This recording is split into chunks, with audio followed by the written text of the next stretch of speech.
Anda patut mendapatkan yang terbaik. Mungkin Anda sering mendengarkan keluhan seperti kata-kata krisis moneter, krisis ekonomi, susah dapat uang, susah cari kerja, dunia memang keras, dan lain sebagainya. Atau mungkin ada semacam kritikan yang Anda terima pada masa lampau. Hal-hal seperti ini menciptakan mitos yang merugikan, yaitu munculnya kepercayaan bahwa Anda tidak berhak atas kesuksesan. Ini sering terjadi karena mereka yang hidup dari keluarga yang terbatas pengetahuannya, lingkungan yang marginal, kurang pendidikan. Jadi ada mitos yang dipercaya oleh lingkungan seperti bahwa orang miskin itu hidupnya penuh hikmah dan nilai luhur, sementara orang kaya penuh dengan dosa. Ada pula yang mengatakan banyak harta membuat beban di akhirat nanti. Juga kata-kata sudah takdir kita memang begini, atau kata-kata yang bernada menyalahkan pemerintah yang kurang mengurusi rakyatnya. Ini cukup aneh. Mengapa hal ini terjadi pada diri kita? Dipersalahkan ke orang lain. Seseorang yang memiliki kesadaran self-konsep kemakmuran yang tinggi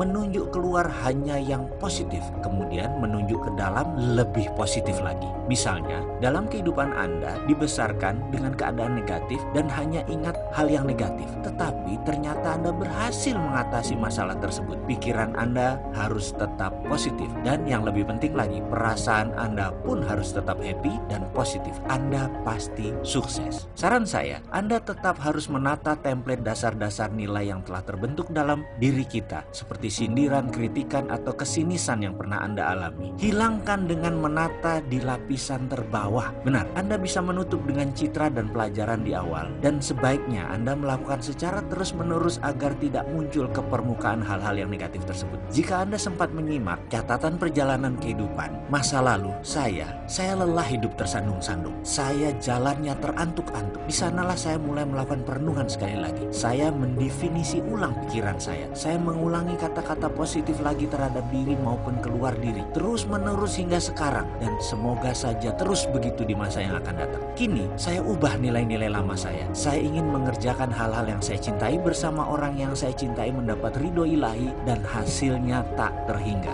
Dalam pikiran, tentu data lama masih ada dan tetap ada. Tapi sebaiknya kita letakkan di dasar yang paling bawah. Sedangkan pikiran dengan data baru yang positif berada di lapisan atas. Jadi kita yang mengakses hanya lapisan atas saja terus. Sejujurnya, yang kita tata kali ini masih berkisar tentang materi. Kita masih harus bekerja keras untuk menata kesadaran tentang kesehatan, hubungan dengan keluarga, mendidik anak, dan lain sebagainya. Kita akan nanti sampai sana. Ada sebuah pemahaman baru yang akan masuk ke dalam pikiran Anda di chapter selanjutnya. Di sana Anda akan tersentak karena ada sesuatu yang berbeda di dalam pemahaman selama ini dalam pengertian mencari materi. Anda tidak perlu menjadi pengusaha untuk kaya raya, tak perlu modal besar untuk sukses. Bahkan Anda boleh dengan santai dan tetap mengerjakan apapun yang Anda suka dan Anda cintai. Anda tetap berhak untuk kaya raya, meskipun tetap dengan profesi Anda, dengan profesi keseharian Anda. Tidak ada ubah satu apapun, tidak perlu berubah drastis. Kalau Anda ibu rumah tangga, tak perlu menjadi pegawai meninggalkan anak-anak balita di rumah. Yang Anda butuhkan hanya merumbuhkan jangkar, dalam tanda petik, segala sesuatu yang membuat Anda miskin harus dihilangkan, yang selama ini menghalangi Anda dari tujuan Anda mendapatkan kemakmuran. Dan video ini tidak menjanjikan Anda untuk memperoleh rose garden,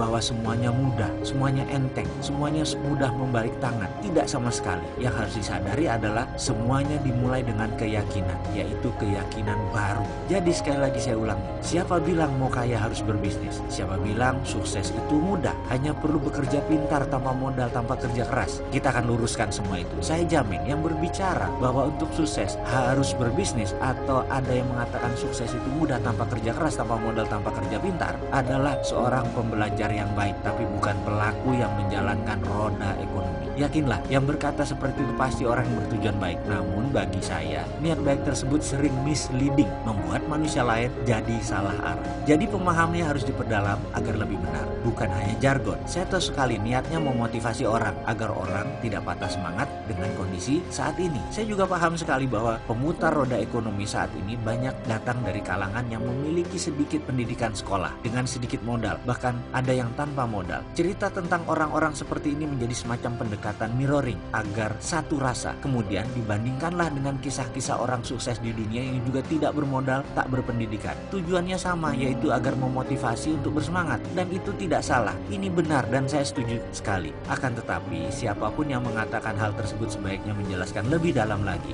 Yang disebut begini, misalnya berbisnis properti tanpa modal, sebaiknya diterangkan lagi dengan benar. Itu broker properti atau pebisnis properti. Nggak mungkin lah bisnis properti tanpa modal. Ini harus diluruskan. Kalau broker memang modalnya duitnya sedikit, karena memang tanah orang, aset orang, kita hanya menjual diri dan memasarkan. Fee yang didapat merupakan imbalan dari jasa kita. Lain halnya dengan pebisnis properti. Pebisnis properti belum mulai berjualan dan berbisnis sudah sibuk dengan biaya-biaya dan sudah keluar modal, mulai dari HO, undang-undang gangguan, AMDAL, IMB, dan lain sebagainya. Dan itu sudah keluar uang. Dari mana katanya pebisnis properti nggak pakai modal? Itu broker, sekali lagi. Lalu berbisnis properti tanpa modal itu di mananya? Nggak ada kan? Udah deh. Jadi kita harus jujur mengatakan bahwa bisnis pasti pakai modal, tapi kaya bisa tanpa modal. Jadi daripada musung woro-woro bisnis properti tanpa modal, menurut saya akan lebih baik jika menginformasikan, diperjelas. Misalnya cara menjadi sales properti yang baik, cara melipat gandakan penjualan properti Anda,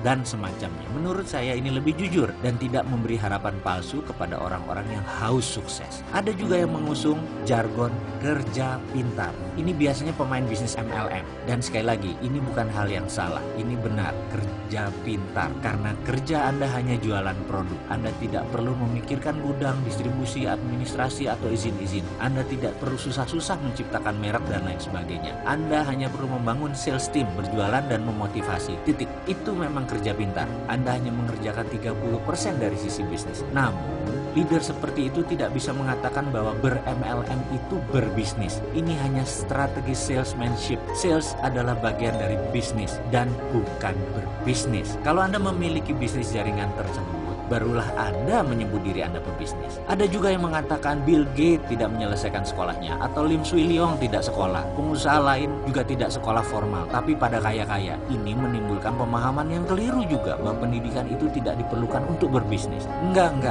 Ini harus dibenarkan. Hal ini juga sebenarnya saya tidak menentang ada orang kaya dengan tidak sekolah. Bisnis memang open source, semacam pintu terbuka. Mau orang tidak berpendidikan, tidak beragama, tidak bermoral, kejam, baik hati, atau usaha jenis apapun, Anda bisa saja sukses. Bisnis sukses tidak bisa diklaim sebagai hanya tempat orang tidak berpendidikan. Itu tempat semua orang dengan latar ras apapun, agama apapun, dengan ilmu apapun. Bagi saya, maaf ya, ini hanya pendapat pribadi. Benarlah banyak orang tersebut tidak berpendidikan formal. Akan tetapi, kalau Anda berada dekat mereka, akan terasa bahwa ilmu mereka tinggi sekali. Ya, mereka sangat berilmu. Dan dalam menuntut ilmu memang tidak diperlukan sekolah formal. Selama Anda bisa belajar, bisa berilmu, sekolah formal hanya pelengkap. Seorang Ciputra misalnya, sejak lahir sudah melihat timbangan terigu, telur di matanya ketika orang tuanya berdagang. Dari bayi dia sudah mengenal tawar-menawar, berjualan, menentukan harga, melayani pelanggan, walaupun saat itu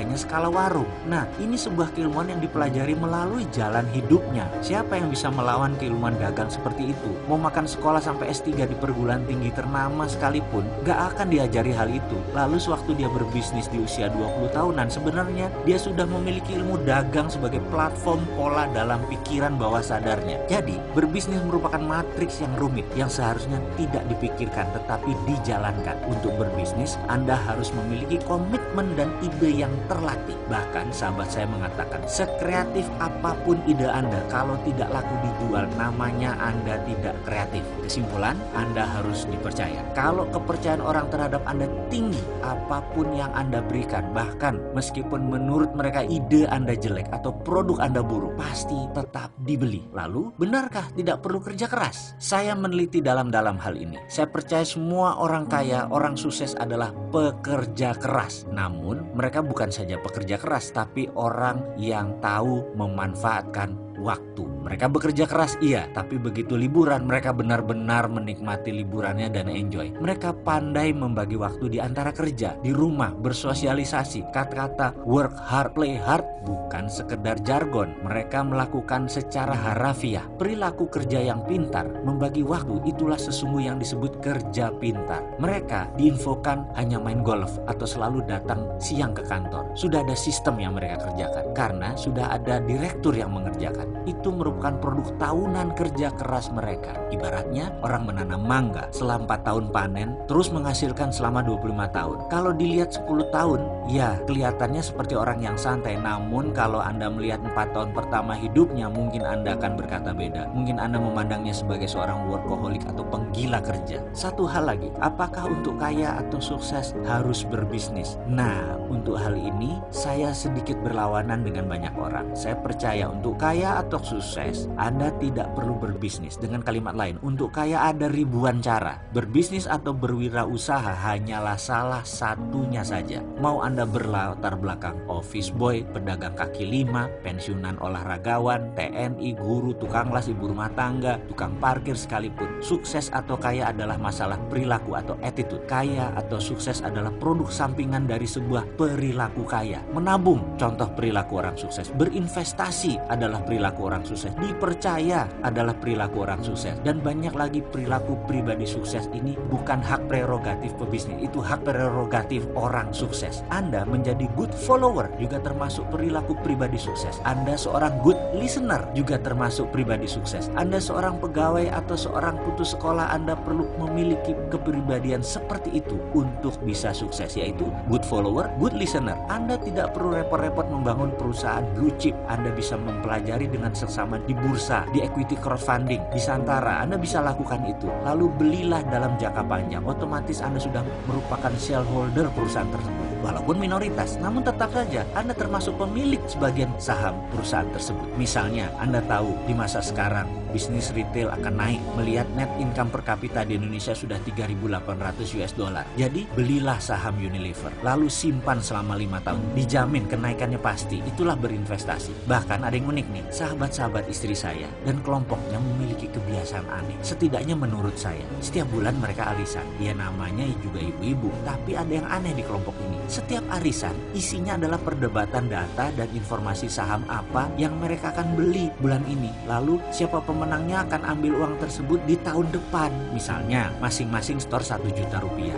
Ada 12 peserta. Jadi setiap bulan ada saham yang dibeli senilai 12 juta yang akan dicairkan 1 tahun setelah diinvestasi. Misalnya dari hari kocokan tersebut, Ibu A mendapatkan pemenang arisan bulan itu. Kemudian dibelikan saham kelapa sawit, Astra, Argo Lestari. Lalu bulan depan 12 juta diinvestasikan ke saham Trada Marine Cargo. Itu diputuskan setelah mereka berdua-belas berdebat dan berdiskusi. Kalau dengar ceritanya seru juga nih. Saya yang dulu merasa arisan itu hal yang berbau sosialite dan hanya perilaku sosial semata, jadi melihat arisan dari sisi menarik sekarang. Jadi ke depan sukses dan kaya sekali lagi bukan untuk mereka yang bekerja saja, alias siapa saja punya profesi apapun bisa sukses selama tahu dan berpikir sukses. Selamat melanjutkan video selanjutnya.